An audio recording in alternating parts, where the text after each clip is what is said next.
नमस्कार दोस्तों, a very warm welcome to Jhalak, a series of weekly current affairs Badshah publication. I am Sara Tyagi और इस video में हम एक झलक डालेंगे पिछले हफ्ते की महत्वपूर्ण खबरों पर जो आपके एग्जाम पॉइंट ऑफ व्यू से बहुत इंपॉर्टेंट हो जाती हैं। चाहे आप किसी भी एग्जाम को प्रिपेयर कर रहे हो, BT, UPSC, SSC, railway, banking, CDSE, NDA, AFCAT, these current affairs are going to be really important for you.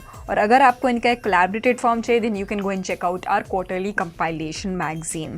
The link is provided to you in the description box. Along with that, इस video के जो भी PDF links होते हैं हमारी सारी झलक videos के, वो आपको हमारे टेलीग्राम चैनल पर मिल जाएंगे और टेलीग्राम चैनल के दोनों लिंक्स हमारे डिस्क्रिप्शन बॉक्स में दिए हुए हैं।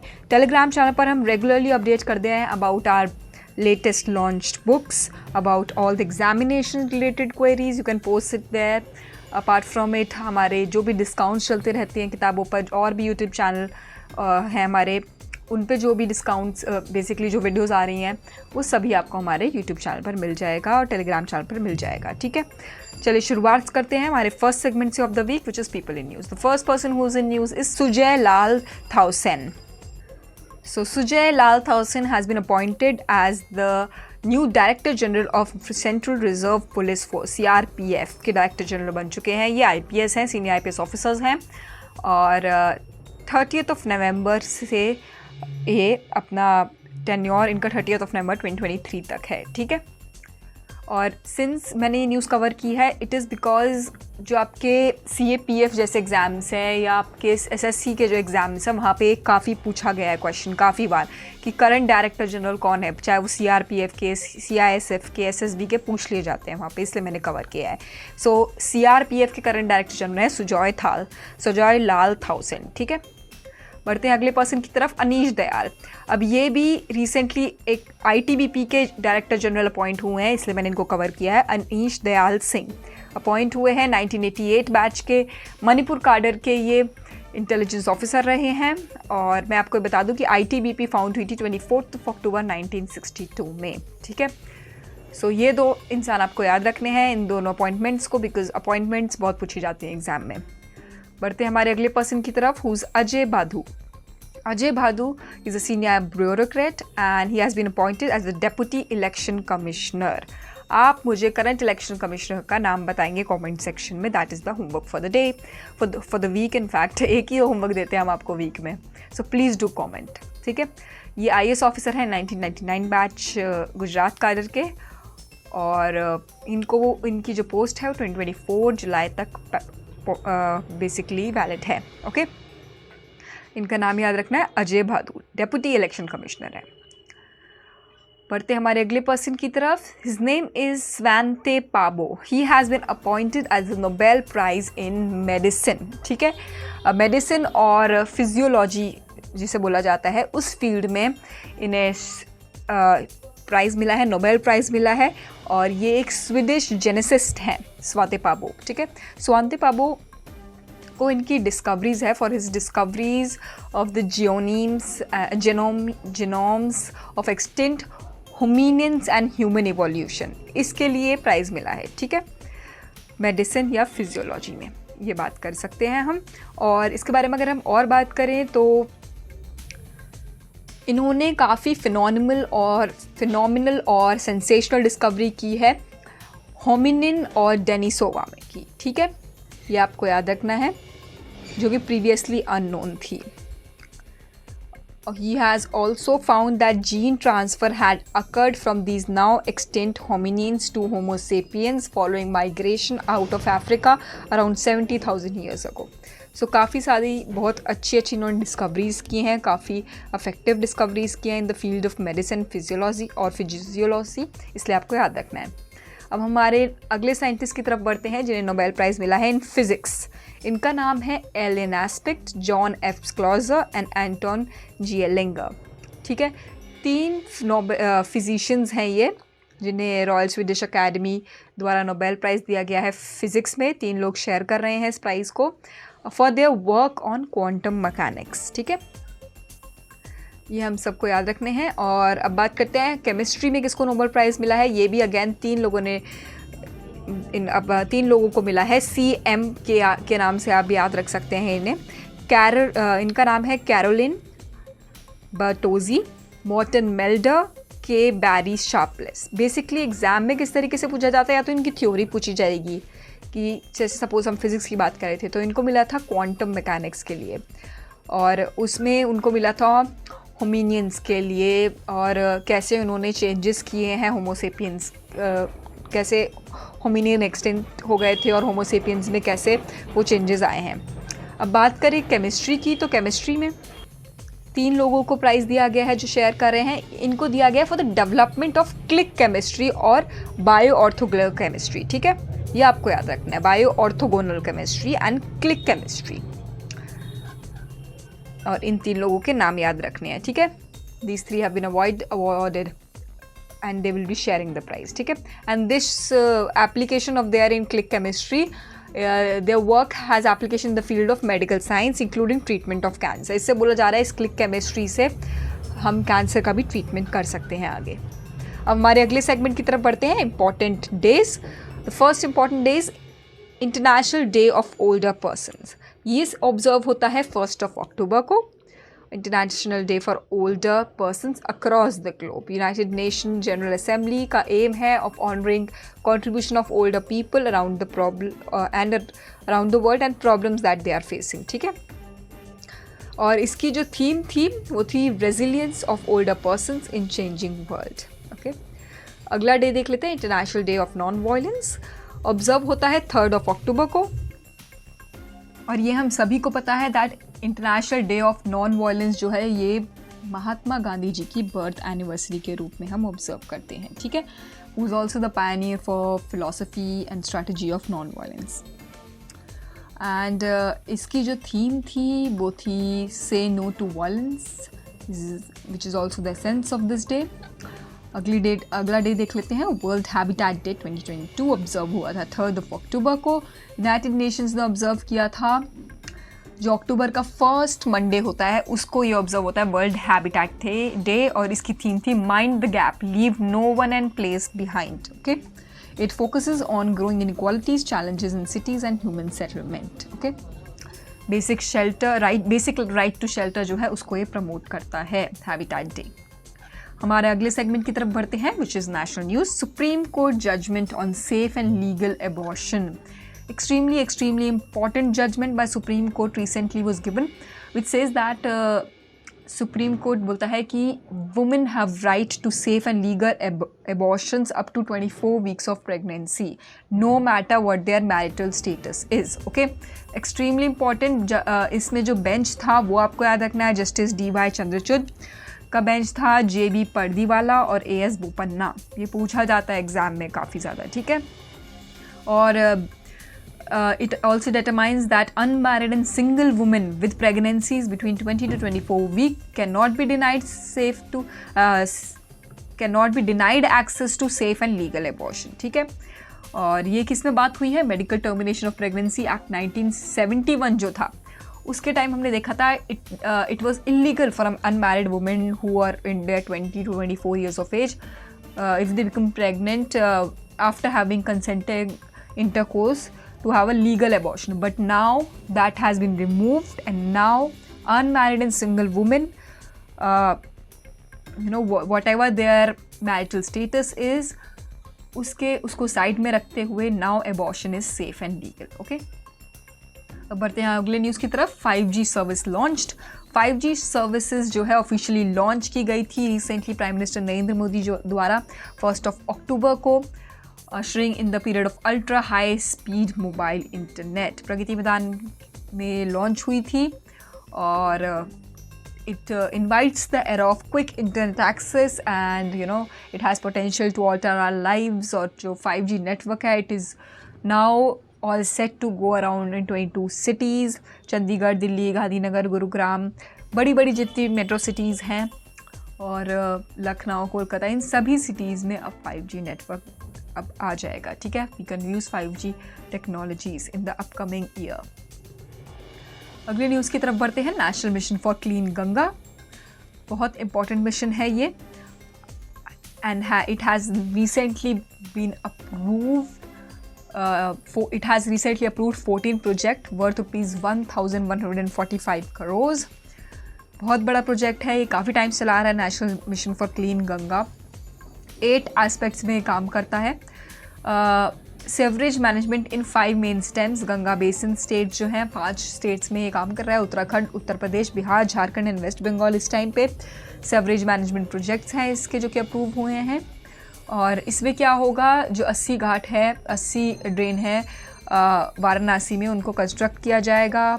सीवेज ट्रीटमेंट प्लांट्स लगाए जाएंगे और बहुत सारा वृंदावन की तरफ भी काफ़ी स्ट्रक्चर चेंज होगा। ठीक है, आप इस न्यूज़ को ये डायरेक्टली तो एग्ज़ाम में नहीं पूछी जाती है, बट ऐसी तरीके की न्यूज़ जो होती है आप अपने सब्जेक्टिव पेपर जो है उनमें काफ़ी यूज़ कर सकते हो। अब हम बढ़ते हैं हमारी अगली न्यूज़ की तरफ। RBI launches Daksh. Reserve Bank of India ने रिसेंटली लॉन्च किया है। रिजर्व बैंक ऑफ इंडिया के जो गवर्नर है शक्तिकांता दास, उन्होंने लॉन्च किया था सुपटेक इनिशिएटिव है दक्ष। अब एग्ज़ाम में किस तरीके से क्वेश्चन बन सकता है यही कि दक्ष क्या है और किस मिनिस्ट्री या किस ऑर्गेनाइजेशन द्वारा, गवर्नमेंट की किस ऑर्गेनाइजेशन द्वारा ये लॉन्च किया गया है। सो RBI ने लॉन्च किया है Daksh. It's a bank's advance supervisory monitoring system which is expected to make the supervisory process more robust. Okay, so daksh का मतलब है efficient and competent, reflecting the underlying capabilities of the application. ठीक है, अब हम बढ़ते हैं हमारे अगली न्यूज़ की तरफ। India's first green technology incubation facility आई है NIT में, NIT श्रीनगर में। A green technology incubation facility, which is also called Greenoviter Incubation Foundation, will open soon. और इससे क्या होगा, it provided by the Department of Science and Technology. It will, startups will now have access to their co-working spaces, which also include conference spaces, prototype labs and other amenities. ठीक है, financial support मिलेगा इस तरीके से। और जैसा हम आजकल देख भी रहे हैं in the areas like Gurgaon, Noida, we have that incubation facilities where people, small companies, they can come in, small startups can come in and have their conferences, their workspaces, co-working area जो होता है वो सब को डेवलप किया जाएगा इसके under. Okay, अब हमारी अगली न्यूज़ की तरफ बढ़ते हैं। युवा 2.0। युवा 2.0 क्या है? Young upcoming and versatile authors 2.0। ठीक है, प्राइम मिनिस्टर की स्कीम है ये for mentoring young authors. It was launched by department of high education and ministry of education. और ये एम्फिसाइज करती है जो न्यू और यंग जनरेशन के जो ऑथर्स हैं उनको on the issue of democracy, institutions, events, people, constitution, ideas, past, present, future under the 75 जो हमारा आज़ादी का अमृत महोत्सव चल रहा है, इंडिया एट 75 प्रोजेक्ट, उसके अंडर युवा 2.0। ठीक है, अब हम बढ़ते हैं इंटरनेशनल सेगमेंट की तरफ। The first news in the international segment is UNESCO released a list of 50 iconic heritage textile crafts. Okay, हमारी कंट्री के 50 exclusive and iconic heritage textile crafts release किए हैं यूनेस्को ने। और इसमें जो मैं आपकी अगर थोड़ी सी बात करें हम, तो ये टेक्सटाइल क्राफ्ट्स है, एक तरीके के जो आपका टेक्सटाइल होता है, चाहे वो कॉटन है, अलग आपने नाम सुना होगा, हर अलग अलग तरीके की वीव्स होती हैं, जैसे साड़ियाँ होती हैं वैसे। सो मशरू वीव्स है पटोला फ्रॉम गुजरात, हिमरू वीव्स है हैदराबाद की, गरद कोरियाल है वेस्ट बंगाल की।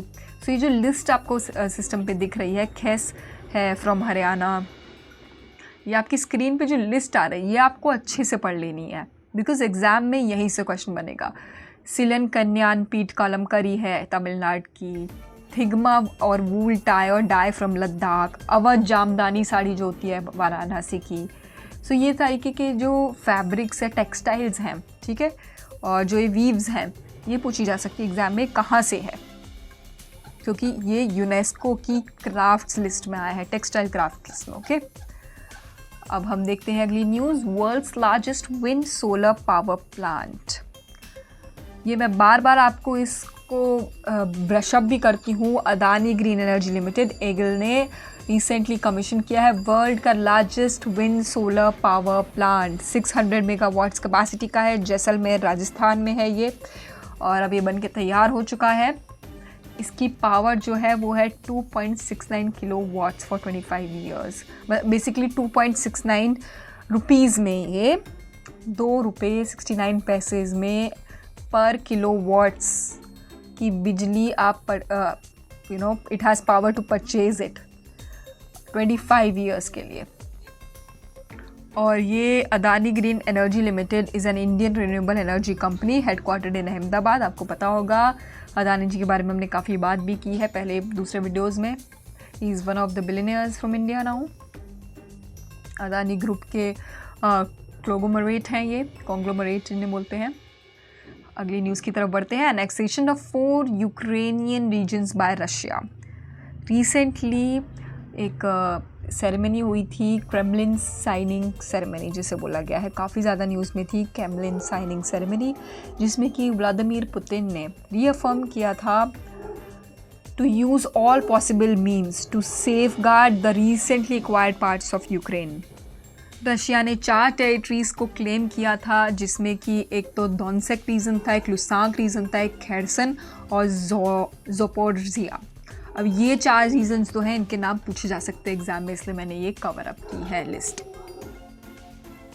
बढ़ते हैं अगली न्यूज़ की तरफ। Hindu temple opens in Dubai. A majestic new Hindu temple was recently inaugurated in Jebel Ali village of Dubai, and it combines both Indian and Arabic architectural designs and gives a powerful message also towards tolerance, peace and harmony. और worship village बोला जाता है इसे UAE का। Now has 9 religious shrines. इसमें गुरुद्वारा भी है, अब हिंदू टेम्पल भी है और भी रिलीजियस श्राइन्स हैं। और इसका इस विलेज का नाम आपको एक तो याद रखना है, जेबल अली विलेज। ठीक है, अब हमारे अगले सेगमेंट को देखते हैं। स्पोर्ट्स सेगमेंट से क्या न्यूज़ आ रही है। Saudi Arabia to host 2029 Asian Winter Games. Saudi Arab will now be hosting 2029 के Asian Winter Games. Mountain resort में प्लान होंगे गल्फ अरब स्टेट की, और इसका जो एस्टिमेटेड फ्यूचरिस्टिक कॉस्ट बताया गया है वो $500 बिलियन भी बताया गया है। और बस यही न्यूज़ जो है ये इम्पॉर्टेंट है। विंटर गेम्स में आपको पता है स्कीइंग, स्नोबोर्डिंग, आइस हॉकी और फिगर स्केटिंग जैसे गेम्स इंक्लूड हुए थे रिसेंटली। हमारे अगले सेगमेंट और लास्ट सेगमेंट की तरफ बढ़ते हैं। Reports and ranking, extremely important for exam point of view. Global Innovation Index 2022 की रिपोर्ट आई है। India has climb to 40th rank in Global Innovation Index of the World Intellectual Property Organization. ठीक है, World Intellectual Property Organization की report है ये, world global Innovation index, उसी के द्वारा रिलीज़ की जाती है। और 40th पोजीशन पे आना is now it is a good position as compare to previous years, जब 2015 में 81st स्पॉट था इंडिया का। और अब हम अपर मिडिल इनकम ग्रुप की तरफ बढ़ रहे हैं, और इंफ्रास्ट्रक्चर बेसिकली हमारा अच्छा होता जा रहा है as compare to the previous years. So इसलिए इस रिपोर्ट में भी हम आगे बढ़ रहे हैं। अब देखते हैं हमारी next news. Tamil Nadu and Maharashtra open top destination for foreign tourist 2021। Tamil Nadu और महाराष्ट्र ने highest number of foreign tourist visitors को अट्रैक्ट किया है with 1.26 million and 1.23 million respectively. ठीक है, महाराष्ट्र में 1.26 और तमिलनाडु में 1.23 मिलियन लोगों एज अ टूरिस्ट आए थे। ये आपको थोड़ा फिगर्स याद करने की ज़रूरत नहीं है, बट आपको ये याद रखना है महाराष्ट्र और Tamil Nadu are the main attraction for foreign tourist. ठीक है, और डोमेस्टिक में अगर हम बात करें तो तमिलनाडु और उत्तर प्रदेश रहा है।